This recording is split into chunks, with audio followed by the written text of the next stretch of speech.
Hey guys, what's going on? Jordan Connect here with another episode of Embrace the Chase. And it's hard to believe we are already on episode 57. Time is just flying by, but you guys are in for a special treat tonight because I have a nine-time author on tonight, Kevin Coolidge, who's written books anywhere from the adult novellas all the way down to children's book, and he's just seen some awesome success with it. So like I said, you guys are in for a treat tonight. Kevin, is there anything you'd like to add to that, sir? Uh, no, that Perfect. covers No, it. I love it. I love it. So let's just go ahead and dive in for everybody that's watching either live right now or watching the replay.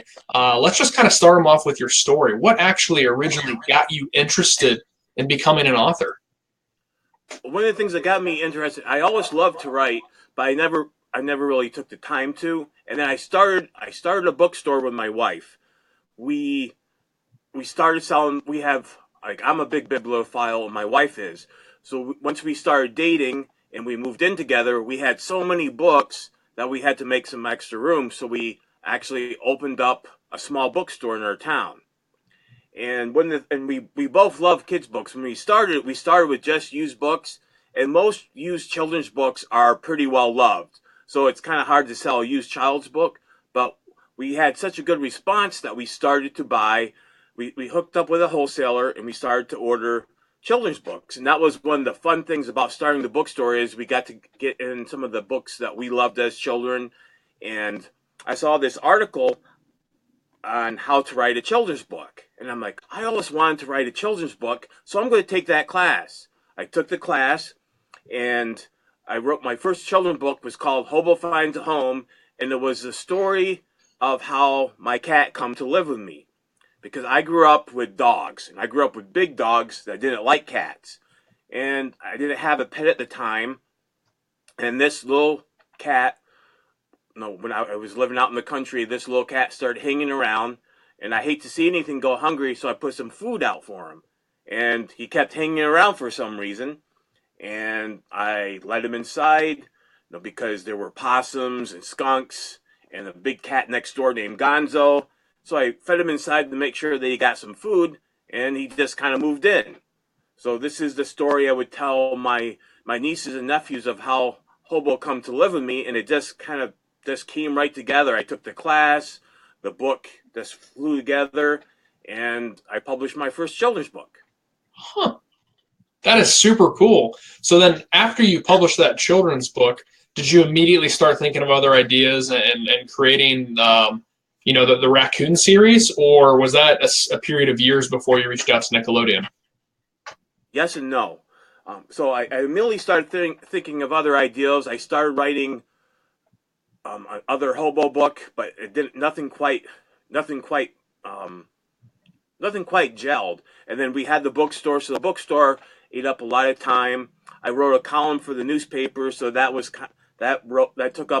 took up some of my time. That filled my need for having to write because if most writers just have to write, so that kind of took care of my having to write. And but the raccoons were still going on the back burner, so I contacted a friend who's the illustrator now, and we did some concept art, and we were going to put it together, and then he moved away, and I got busy with other projects, so that kind of set in the back burner. But as you mentioned, Nickelodeon was looking for an animated TV series, and I finally used that as an impetus. I'm like, this would be great. This would make a great animated TV series. I can see it in my mind. So I wrote the first scene out in screenplay format, and I loved it, and I sent that in, and Nickelodeon eventually passed on it, but I didn't care. I had so much fun. I had finally started going on a project I was going to start a long time ago, and I just kept going and wrote the entire first book in like a week, and then I just kept going. So then, question for you: I came to publish my book because through networking and a friend introduced me to someone else. But how exactly did you befriend a publisher, or how did you get to the point where your ideas actually came to a bookstore and you're able to sell these books? For anybody else out there right now watching that's thinking, "Hey, I've always wanted to publish a children's book as well. Where do I go?" Well, I looked for an agent, and and that's the for me, for any writer, the funnest part of writing is the writing. Looking for an agent can be really soul crushing.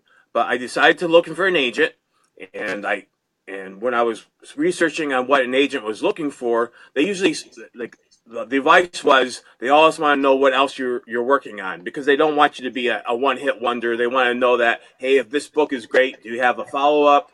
Are you working on something else? So I just kept working on. I had more ideas for the Ninja Raccoon, so I just kept going, and I had this one agent that was very interested, but he strung me out the entire summer of, this would be the summer of 2015. He's like, well, I have to check with my one client, and I have to this one. And so I just kept writing because I had the ideas for it. And when you have the idea for it, you should get it down right then. And he eventually passed for it. So what I eventually did is I formed my own publishing house. So I used Ingram Spark.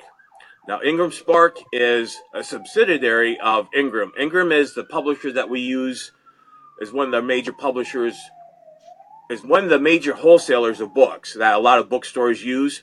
So I used Ingram because that way, if another bookstore wants to get them in, they're available on Ingram.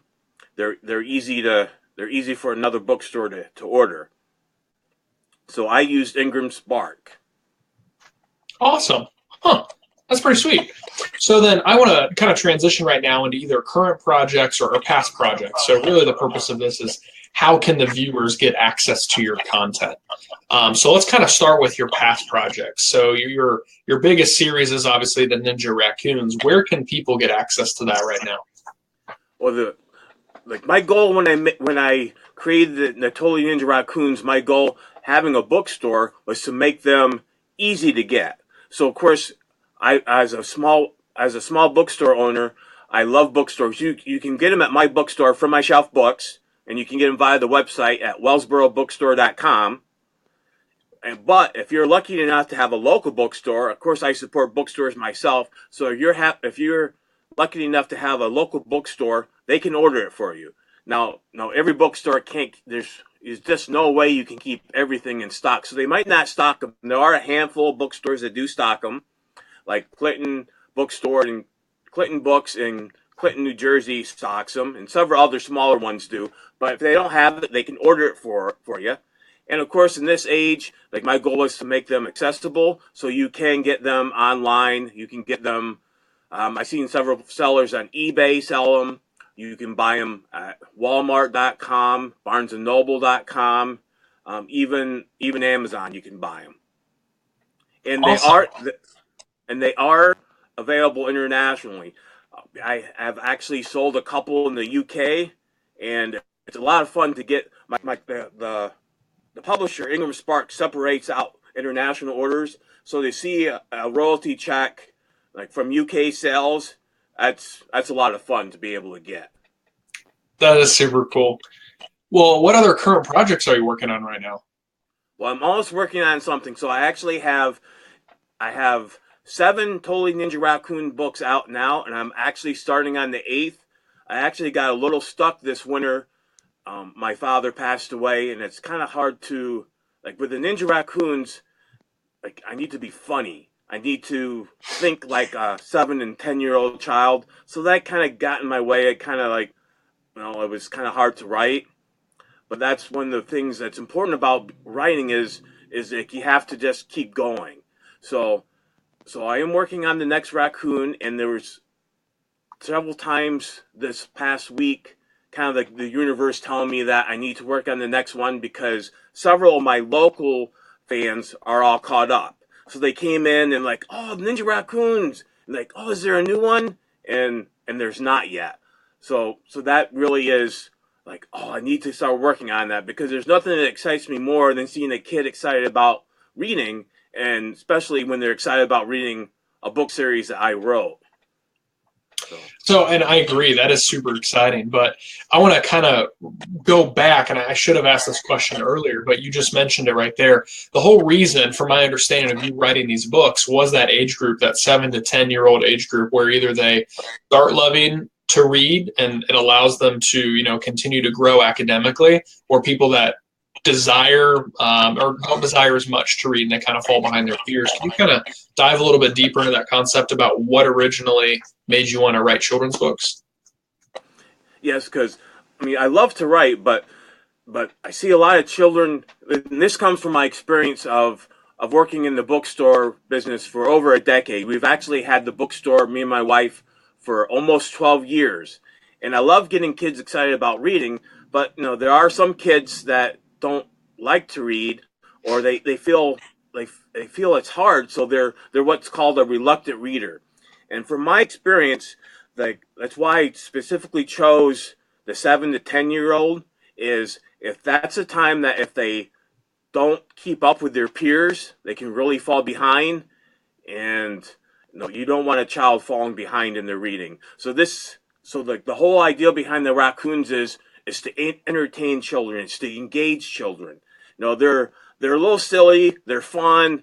I mean, they're ninja raccoons. There's ninjas, there's cats, there's cryptids. A cryptid is a creature that isn't recognized by modern day science. Like, an example of a cryptid is Bigfoot, the Loch Ness Monster. So what I did is I wrote a book that I would have wanted to read at that age. And so my goal is to reach a child, to engage the child, and I've had some great feedback. Just actually this past Easter weekend, we had somebody who came in, and she has the Ninja Raccoons for her children, but her child had let one to a friend who doesn't like to read. He kind of struggles with it, but he loves karate. He takes karate classes, and he read his friends, and he's like, I love these. It's like, I need some of my own. So when she come in, when she visited this Easter weekend, she bought a full set for him because and that's what's encouraging to see what I'm working to set out to do is actually working. I love it. I love it. So for anybody that wants to follow you specifically, are there any social media platforms like Facebook or Go Read that they should reach out to you? Yes, I'm on Go Read as Kevin Coolidge. I have the Totally Ninja Raccoons have their own Facebook page. And you can also follow me, Kevin Coolidge, as an author, where I do some of my other author stuff. But I have, Go Reads, which I use like several times a week, and the Totally Ninja Raccoons on Facebook. I post like my next event that's open to the public. I have an event coming up here August 14th in Towanda, Pennsylvania, that's open to the public. Awesome, awesome. Well, I'm going to go ahead and transition us into that final segment that we do on every episode, and that is there anything that's on your heart or on your mind, Kevin, that you want people to know about? And this can be about anything. I feel that people are natural storytellers. So, with writing a book, and especially a children's book, I hear quite often that I've always wanted to write a children's book. And so what I say is, if you've always wanted to write a children's book, write a children's book. Even if it's only for your grandchild or your son, or maybe if it's just for yourself, go ahead and write it. You may not do anything with it, but you can't revise something that you don't have. So if you feel that you ever want to write a children's book, just go ahead and do it. I love it. I love it. Well, Kevin, thank you so much for being on the show today. Really appreciate having you on. Everyone, down in the links below, feel free to reach out to Kevin on Go Read. You can reach out to him on Facebook, and I'll even link the Amazon link as well, where you can go buy some of his books as well. So please go on ahead and support Kevin. And if you guys need anything, as always, message me below. But Kevin, appreciate you, and we'll see you guys later. Thanks a lot, Jordan.